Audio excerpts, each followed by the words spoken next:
نبی کریم صلی اللہ علیہ وسلم اس دنیا سے جا چکے ہیں، اور آپ کی زندگی اگر تو ہے تو وہ ایسی ہی زندگی ہے جیسے ایک شہید کی زندگی ہے یا عالم برزخ میں ایک انسان کی زندگی ہے.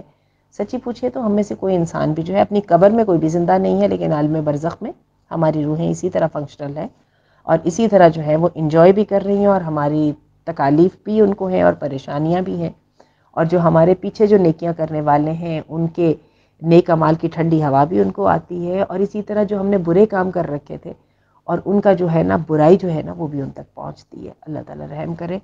تو نبی کریم صلی اللہ علیہ وسلم بالکل اپنی خبر میں زندہ نہیں ہے، اور یہ کتنی زیادتی کی بات ہے کہ ایک شخص زندہ اور اس کو دبا دیا جائے.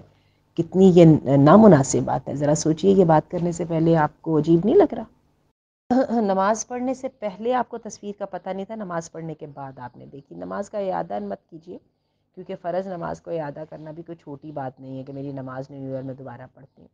لیکن یہ کہ آئندہ سے خیال رکھیے، کوشش کر لیا کیجیے کہ ایک طرف ذرا نظر ڈال لیں.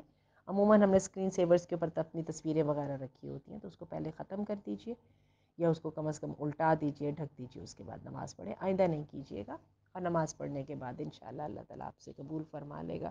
استغفار کیجیے، کیونکہ بہت ساری غلطیاں نادانستگی میں بھی ہوتی ہیں.